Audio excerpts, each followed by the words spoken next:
Hello friends, आपल्या सर्वांची आवडती मालिका लपंडाव या मालिकेच्या आजच्या गुरुवार 19 मार्चच्या एपिसोडमध्ये एकानंतर एक जबरदस्त ट्विस्ट आले आहेत. एकीकडे कान्हा सरकारचं सत्य जाणून घ्यायच्या खूप जवळ पोहोचलाय, पण त्याच वेळेस आपल्या मनात आजपर्यंत जो प्रश्न होता की सरकारने तेजस्विनीची जागा कशी घेतली आणि जेव्हा तेजस्विनी आणि मनस्विनी यांची अदलाबदली झाली तेव्हा राघव कामत कोठे होता, गौतम, परशुराम, मीनाक्षी हे सगळे कोठे होते. या सगळ्या प्रश्नांची उत्तरं आज आपल्याला मिळाली आहे. सरकार आणि मनस्विनी तेजस्विनी या जेव्हा बोलत होत्या तेव्हा 14 वर्षांपूर्वी काय घडलं होतं हे सगळं आपल्याला कळून चुकलंय. मग सरकारने म्हणजेच मनस्विनीने तेजस्विनीची जागा कशी घेतली, राघवला हे माहीत होतं की नाही हे जाणून घेण्यासाठी हा व्हिडिओ शेवटपर्यंत नक्की पहा. फ्रेंड्स, आजच्या एपिसोडच्या सुरुवातीलाच सरकार तिच्या केबिनमध्ये बसून मस्त दारू पित असते, खूप खुश असते, एन्जॉय करत असते. कारण आज तिने बीडमध्ये राजलक्ष्मी किर्लोस्करला हरवलेलं असतं आणि सरकार टुंग असते, नशेत असते आणि म्हणते आज मी हरवलंय त्या राजलक्ष्मी किर्लोस्करला. आज तिला कळेल ही सरकार काय चीज आहे. सरकार ही कधीच हरत नाही. सरकारला हरवण्याची या जगात कोणाचीच लायकी नाहीये अशी बडबड ती स्वतःशीच करत असते, हसत असते, खुश असते आणि या दारूच्या ग्लासकडे पाहत असते. आणि तेवढ्यात कान्हा तेथे येतो आणि कान्हाचं तर हे कामच असतं. कान्हा सरकारला आणखीनच चढवून देतो. वा सरकार वा, आज तुमचा काय ऑरा होता. तुमचा ऑरा पाहून तर माझं तोंड उघडच राहून गेलं. खरंच सरकार म्हणजे सूर्य, सरकार म्हणजे समुद्र, सरकारची उंची सूर्यापेक्षा जास्त आणि सरकारची तुलना ही जगात कोणाशीच होऊ शकत नाही. खरंच सरकार, आज तुम्ही त्या राजलक्ष्मी किर्लोस्करला हरवलं. तुम्ही ही बीड जिंकली, देसाई व्हिला जिंकला, जे कोणालाही शक्य नाहीये. माझा तुमच्यावर पूर्ण विश्वास होता की तुम्ही नक्की जिंकणार आणि तुम्ही जिंकून दाखवलं सरकार. खरंच आपण जिंकलोय. सरकार म्हणते ते तर मी जिंकणारच होते. त्या राजलक्ष्मी किर्लोस्करला काय वाटलं, तिने मला एकदा हरवलं मग काय ती मला नेहमी हरवेल का? तिची एवढी लायकीच नाहीये. तर कान्हा म्हणतो हो सरकार, तुम्ही एकदम बरोबर बोलताय, पण तुम्ही बीड जिंकलाय. आता तुम्ही मला तुमचे डॉक्युमेंट्स द्या लवकरात लवकर. मला तो देसाई व्हिला तुमच्या नावावर करून घ्यायचा आहे. तर सरकार म्हणते नाही, आता माझा मूड खूप चांगला आहे, मला एन्जॉय करायचा आहे, सेलिब्रेट करायचं आहे. ती सगळी कामं आपण नंतर करूया. आणि सरकार पुन्हा एकदा राजलक्ष्मी किर्लोस्करला नावं ठेवू लागते. राजलक्ष्मी किर्लोस्कर मला काय बोलली होती हे सगळं सरकारला आठवतं आणि सरकार म्हणते तिला असं वाटायचं की ती माझ्या कंपनीचे 70 एम्प्लॉई पळवून नेऊ शकते, माझ्याकडून माझं कॉन्ट्रॅक्ट हिरावून नेऊ शकते, माझे इन्व्हेस्टर नेऊ शकते, म्हणजे ती काही पण करू शकते. पण आज मी तिचा माज उतरवलाय, मी आज तिला हरवलंय. हा सगळा विचार करून सरकार खूप खुश होते आणि कान्हाची तीच कॅसेट सुरू असते. सरकार, तुम्ही त्या राजलक्ष्मी किर्लोस्करला हरवलंय, पण ती बदला घेऊ शकते आणि तो व्हिला स्वतःच्या नावावर करून घेऊ शकते. त्यामुळे तुम्ही तुमचे डॉक्युमेंट्स मला लवकरात लवकर द्या, म्हणजे मी तो व्हिला तुमच्या नावावर करून घेईल आणि आपल्याबरोबर काही दगाफटका होणार नाही. तर सरकार म्हणते तुला एकदा सांगितलेलं कळत नाही का, आज मी दुसरं कोणतंच काम करणार नाहीये. माझा मूड खूप चांगला आहे, मला एन्जॉय करू दे, तू जा येथून. पण कान्हा सरकारला समजवण्याचा प्रयत्न करतो. सरकार, तुम्हाला कळत ना का नाहीये, त्या राजलक्ष्मी किर्लोस्कर आहेत, त्या कधीही दगाफटका करू शकतात. मग एवढी मोठी बीड जिंकून सुद्धा काहीच फायदा होणार नाही आणि ती प्रॉपर्टी आत्ताच्या आत्ता तुमच्या नावावर करणं खूप महत्त्वाचं आहे. सरकार चिडून म्हणते राजलक्ष्मी किर्लोस्कर नाही, थेरडी म्हातारी, तिला खूप माज आहे त्या थेरडीला, पण आज तिचा माज मी उतरवलाय. हे सगळं ऐकून कान्हाला खूप राग येत असतो, कारण राजलक्ष्मी त्याची माय आहे, त्याची आजी आहे. पण कान्हा हा काहीच बोलत नाही आणि सरकारला म्हणतो सरकार, तेच तर मी तुम्हाला सांगतोय, त्या म्हातारीला खूप माज आहे आणि तिने जर काही वेडवाकडं केलं ना तर सगळं तुमच्या हातातून निघून जाईल. सरकार चिडून म्हणते अरे तुला काय पाहिजे, आणि कान्हा तिच्या हातात फोन देतो. सरकार ही शेखरला कॉल लावते आणि आतमध्ये यायला सांगते. शेखर आतमध्ये येतो, पण सरकार खूप नशेत असते त्यामुळे तिला काही बोलताच येत नाही. शेखर विचारतो काय हवंय सरकार. तर कान्हा म्हणतो थांबा मी सांगतो. सरकारला देसाई व्हिला आपल्या नावावर करून घ्यायचा आहे. आज त्यांनी बीडमध्ये तो जिंकलाय, तर त्यांचे सगळे डॉक्युमेंट्स हवे आहेत. आधार कार्ड, पॅन कार्ड आणि बर्थ सर्टिफिकेट खूप महत्त्वाचं आहे. तर सरकार विचारते, बर्थ सर्टिफिकेट कशाला हवं आहे? कान्हा म्हणतो, अहो सरकार, ते तर सगळ्यात जास्त महत्त्वाचं आहे, अर्जंट आहे खूप. सरकार म्हणते ठीक आहे आणि असा हात करते. आणि शेखर विचारतो, सरकार सगळे डॉक्युमेंट्स द्यायचे आहेत का? सरकार पुन्हा एकदा असा हात करते. कान्हा म्हणतो, हो हो, त्यांनी हो म्हणून सांगितलंय, चल सगळे डॉक्युमेंट्स दे. आणि कान्हा तेथून शेखरला घेऊन निघून जातो. सरकार नशेत असते, त्यामुळे तिला काहीच कळत नाही की प्रॉपर्टी नावावर करून घ्यायची असल्यावर या बर्थ सर्टिफिकेटची काय गरज आहे. आणि मग थोड्या वेळानंतर कान्हा हा पार्किंगमध्ये उभा असतो आणि सरकारचं बर्थ सर्टिफिकेट पाहतो. तर यामध्ये सरकारचा जन्म JP हॉस्पिटलमध्ये झालाय असं लिहिलेलं असतं. आणि हे पाहून कान्हा विचार करतो, आता सरकारचं सत्य जाणून घ्यायचं असेल तर या JP हॉस्पिटलमध्ये जावंच लागेल. आणि तेवढ्यात सखी तेथे पोहोचते आणि त्याच्या डोळ्यांवर हात ठेवते. कान्हाला समजतं की नक्कीच सखी आली असेल, त्यामुळे कान्हा हे सर्टिफिकेट फाईलमध्ये ठेवून देतो आणि म्हणतो, सखी मॅडम. सखी विचारते, तुला कसं कळलं? तर कान्हा विचारतो, तुम्ही येथे कशा? सखी म्हणते, मी तर तुला सरप्राईज द्यायला आले होते, चल आपण दोघे बरोबर घरी जाऊया. तर कान्हा म्हणतो, सॉरी सखी मॅडम, मला एक खूप महत्त्वाचं काम आहे, त्यामुळे मला काही तुमच्याबरोबर घरी येता येणार नाही. सखी म्हणते, ठीक आहे, मी तुला त्या ठिकाणी सोडते आणि मग आपण काम करून घरी जाऊया. पण कान्हाला तर हॉस्पिटलमध्ये जायचं असतं, त्यामुळे कान्हा म्हणतो, नाही नाही, तुम्ही काही माझ्याबरोबर येऊ नका, मी माझं माझं काम करून मग घरी येईल. सखी म्हणते, ठीक आहे, तू एवढा ऑकवर्ड का होतोय, चल तुझी बॅग दे. आणि ती कान्हाची बॅग घेत असते. कान्हा तिला काही बॅग देत नाही आणि सखी जबरदस्तीने हे बॅग घेते. त्यामुळे या फाईलमधील डॉक्युमेंट खाली पडतात आणि सखी हे डॉक्युमेंट उचलून पाहते. कान्हा चांगलाच घाबरतो आणि त्याला असं वाटतं की सखीने कोणते डॉक्युमेंट वाचले आहेत. तर हे डॉक्युमेंट देसाई व्हिलाचे असतात. आणि सखी विचारते, हे देसाई व्हिला काय आहे? कान्हा लगेच तिच्या हातातून हे डॉक्युमेंट घेऊन टाकतो, पुन्हा फाईलमध्ये ठेवतो आणि सखीला सांगतो, देसाई व्हिला, देसाई व्हिला आज बीडमध्ये सरकारने जिंकलाय ना, आणि त्यांच्या नावावरच तो व्हिला करायचा आहे, त्याच कामासाठी मी चाललोय. ठीक आहे, मी जातो. तर सखी त्याला म्हणते, चल ना, मी तुला कारमध्ये सोडते. कान्हा सांगतो, माझी बाईक आहे, तुम्ही मला कारमध्ये सोडण्याची काही गरज नाही आहे. कान्हा त्याच्या बाईकवर बसतो आणि बाईक सुरू करण्याचा प्रयत्न करतो, किक मारतो, पण कान्हाची बाईक काही सुरू होत नाही. हे पाहून सखी हसू लागते आणि कान्हा तिच्याकडे रागारागाने पाहतो. सखी तिच्याकडे पाहून हसत असते.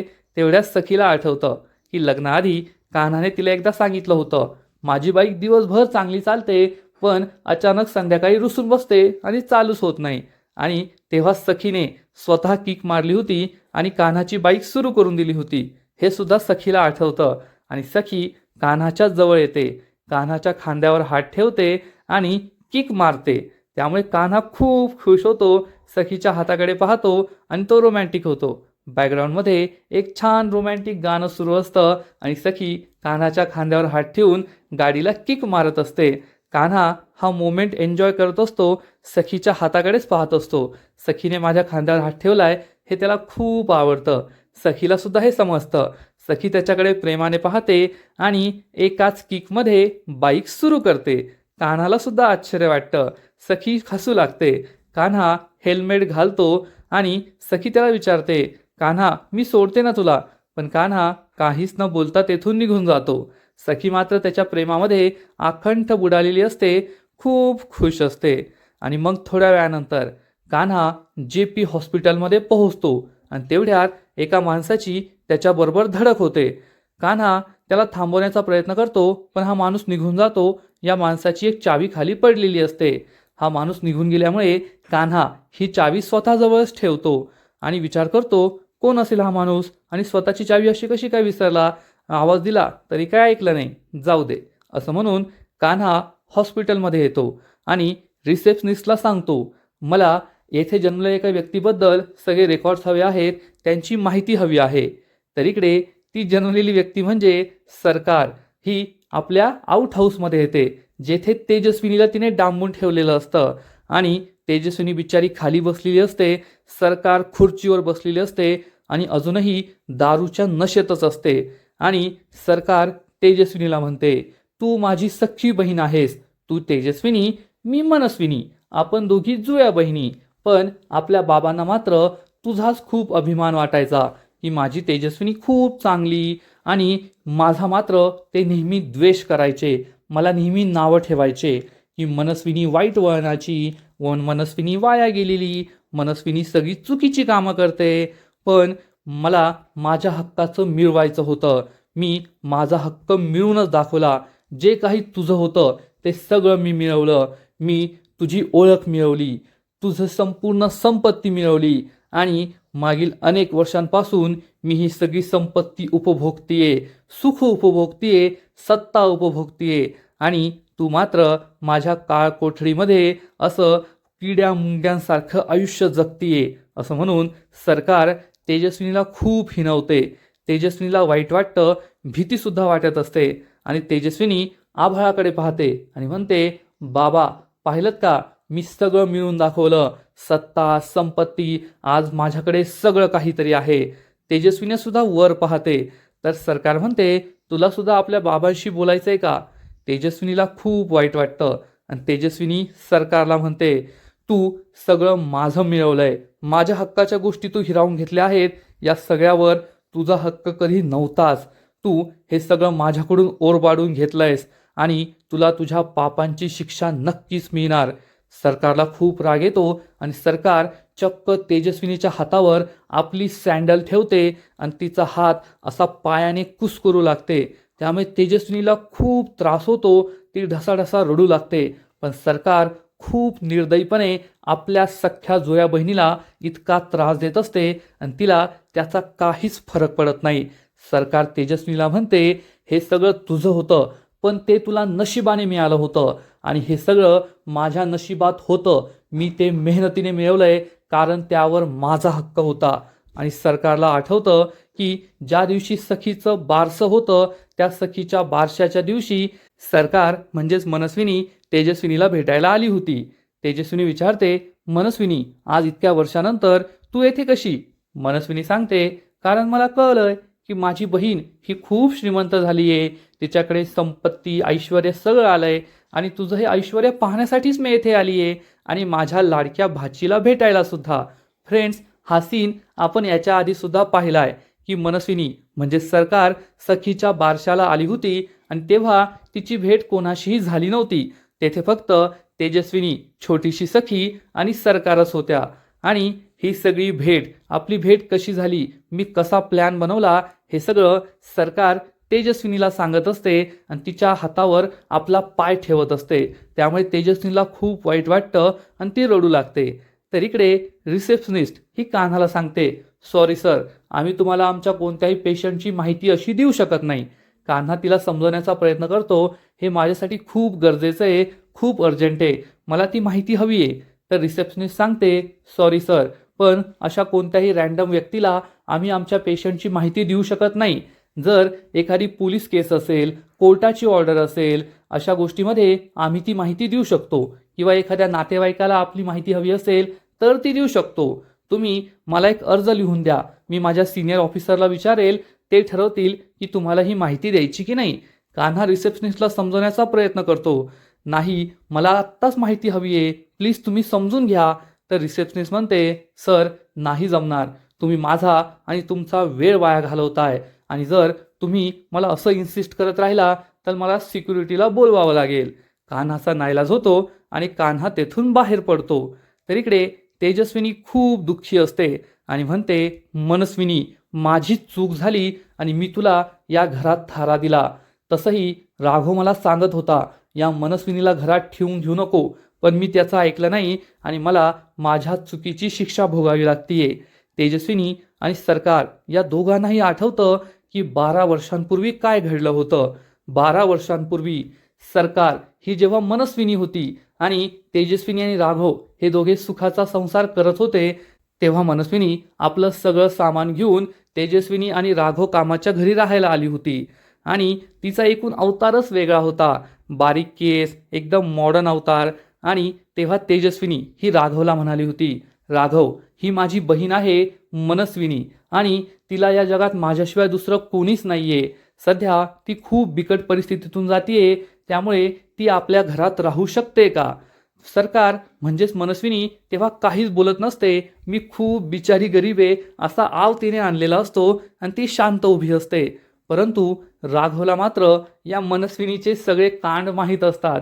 त्यामुळे राघव हा तेजस्विनीला स्पष्ट शब्दात नकार देतो. नाही तेजस्विनी, ही तुझी जी बहीण आहे मनस्विनी, तिचा सगळा भूतकाळ मला माहीत आहे. आजपर्यंत तिने जे जे काही केलंय ते खूप चुकीचं आहे आणि असा वाईट भूतकाळ असलेल्या बाईला मी स्वतःच्या घरात ठेवून घेऊ शकत नाही. हे ऐकून तेजस्विनी आणि मनस्विनीला जबर धक्काच बसतो आणि तेजस्विनी ही चक्क राघव समोर हात जोडते, त्याच्या पाया पडते आणि म्हणते, प्लीज राघव, ती माझी बहीण आहे, थोडे दिवस तिला या घरात राहू द्या. हे ऐकून राघवला वाईट वाटतं आणि राघव तेजस्विनीला म्हणतो, तेजस्विनी, तू या घरची लक्ष्मी आहेस. तुला माझे असे पाय पडून माझ्यासमोर हात जोडून कोणतीही गोष्ट मागण्याची गरज नाहीये. ठीक आहे, मी तुझ्या इच्छेसाठी तुझ्या या बहिणीला या घरात राहण्याची परमिशन देतोय, पण फक्त थोड्या दिवसांसाठी. थोडे दिवस ती या घरात राहील आणि त्यानंतर मी तिची सोय दुसरीकडे करेल. त्यानंतर तिला तिकडे जावं लागेल, कारण तुझ्या बहिणीचा भूतकाळ हा चांगला नाहीये, तिची वागणूक चांगली नाहीये आणि अशा बाईची सावली मला माझ्या घरावर पडू द्यायची नाहीये.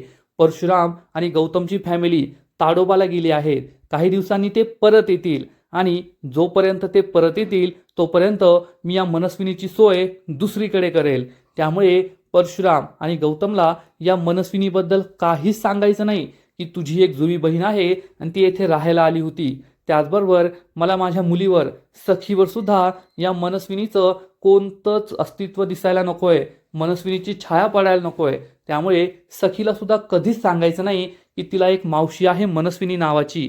हे सगळं ऐकून सरकारला खूप राग येत असतो आणि मग राघव हा मनस्विनीजवळ येतो आणि तिला ठणकावून सांगतो, मला तू या घरात नकोयस. फक्त माझ्या बायकोच्या इच्छेसाठी मी तुला या घरात राहू देतोय, पण तुझी वाईट सावली मला माझ्या कुटुंबावर नकोय. त्यामुळे तू या घरात नाही राहायचं. जेवढ्या दिवस राहशील तेवढे दिवस आउट हाऊसमध्ये राहायचं. हे ऐकून तेजस्विनी आणि मनस्विनीला मोठा धक्काच बसतो आणि तेवढ्यात छोटीशी सखी तेथे येते आणि सखी ही काही मनस्विनीला पाहत नाही की आपल्या आईची तिच्यासारखी दिसणारी अजून एक बहीण आहे. राघव कामत सखीला सांगतो, सखी बेटा, येथे आमचं थोडं महत्त्वाचं बोलणं चाललंय, तू बाहेर जातेस का? सखी हो म्हणते आणि तेथून निघून जाते आणि राघव कामत पुन्हा एकदा तेजस्विनी आणि मनस्विनीला ठणकावून सांगतो, मनस्विनी या घरात जास्त दिवस राहणार नाही. मला तिची वाईट सावली या घरावर, माझ्या मुलीवर आणि कुटुंबातील इतर सदस्यांवर नकोय. तर मनस्विनी थँक्यू जीजू असं म्हणते. राघव हा तिच्याकडे रागारागाने पाहतो आणि तेथून निघून जातो. परंतु राघव आपल्याबरोबर जे काही वागलाय, त्याने माझा अपमान केलाय, मला चक्क आउट हाऊसमध्ये राहायला सांगितलंय, माझा भूतकाळ वाईट आहे, माझी छाया वाईट आहे, हे सगळं बोललाय. हे मनस्विनीला काही आवडलेलं नसतं. तिला खूप राग आलेला असतो आणि हे सगळं आठवून सरकार हसू लागते आणि तेजस्विनीला म्हणते, तुझ्या त्या राघवने माझा जो अपमान केला होता ना, त्याच अपमानाचा बदला घेतलाय मी. ज्या दिवशी राघवने मला आउट हाऊसमध्ये थांबवलं होतं त्याच दिवशी मी ठरवलं होतं, या राघव कामतच्या बायकोला मी या आउट हाऊसमध्येच चढवणार, आयुष्यभर तिला येथे कोंडून ठेवणार, तिचा छळ करणार आणि ज्या परशु आणि गौतमच्या फॅमिलीवर माझी वाईट छाया पडू नये अशी त्या राघव कामाची इच्छा होती ना, त्यांना तर मी इतका त्रास देणार की त्यांना असं वाटलं पाहिजे की आपण जन्मालाच कशाला आलोय. हे त्याच दिवशी मी ठरवलं होतं आणि सरकार जे ठरवते ते पूर्ण करून दाखवते तेजस्विनी. हे तर तुला आतापर्यंत कळूनच चुकलं असेल. तेजस्विनीला खूप वाईट वाटतं. सरकार ही तेजस्विनीला ठणकावून सांगते, मी सरकार आहे सरकार आणि तुझं उरलेलं आयुष्यसुद्धा या काल कोठडीतच जाणार. मी तुला येथे सडवणार, हे लक्षात ठेव. सरकार ही इतकी निर्दयी वागतीये हे पाहून खरंच खूप वाईट वाटतं. आणि इकडे कान्हा हा हॉस्पिटलमध्ये असतो आणि विचार करतो, मला सरकारचे डिटेल्स मिळवणं खूप महत्त्वाचं आहे आणि या रिसेप्शनिस्टने तर मला हकलून लावलं. आता काय होईल, काय करावं हा प्रश्न त्याला पडतो. आणि तेवढ्यात एक डॉक्टर तेथून जात असतो.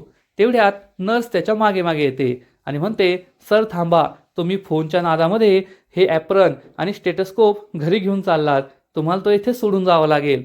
डॉक्टर म्हणतो, बरं झालं मला आठवण करून दिली, नाहीतर माझ्या बायकोने माझी रिक्षाच फिरवली असती. डॉक्टर ॲप्रन आणि स्टेटस्कोप काढून नर्सला देऊन टाकतो. कान्हा हे सगळं पाहत असतो. डॉक्टर तेथून निघून जातो आणि कान्हाला एक आयडिया सुचते. कान्हा आभाळाकडे पाहतो आणि म्हणतो, वा रे वा कान्हा, खरंच भारी आयडिया दिलीस तुम्हाला. तू जसं नरकासुराचा वध करण्यासाठी मोहिनी रूप धारण केलं होतं, तसंच मला आता सरकारचं सत्य जाणून घेण्यासाठी वेषांतर करावं लागणार आहे. शेवटी मी सुद्धा तुझा भक्तच आहे आणि आपला देव जे करणार त्याचं अनुकरण मी करणारच, असा विचार करून कान्हा खूप खुश होतो आणि आपला पुढचा प्लॅन बनवतो. फ्रेंड्स, लपंडाव ही मालिका दिवसेंदिवस खरंच खूप इंटरेस्टिंग होत चालली आहे आणि आजच्या एपिसोडमध्ये आणखीन एक मोठा खुलासा आपल्यासमोर झाला आहे की सरकार तेजस्विनीच्या घरात कशी घुसली आणि तिने ही सगळी अदलाबदली कशी केली. आजचा एपिसोड पाहायला तर मजा आली, पण लपंडाव मालिकेचा पुढील एपिसोड आणखीन भारी असणार आहे. आणखीन मोठा ट्विस्ट या मालिकेत येणार आहे. मग नेमकं घडणार तरी काय? तर फ्रेंड्स, लपंडाव मालिकेच्या पुढील एपिसोडमध्ये आपण पाहू की सरकार ही सखीबद्दल खूप गोडगोड वागत असेल, त्यामुळे सखीला सुद्धा आपल्या आईच्या प्रेमाचं भरतं येणार आणि सखी म्हणेल, आई आता मी ठरवलंय की मी तुला आईच म्हणणार आणि तुझ्याशी खूप प्रेमाने वागणार. त्यामुळे सरकारला सुद्धा आनंद होईल की ही मूर्ख मुलगी माझ्या गोडगोड वागण्याला भुलली आहे.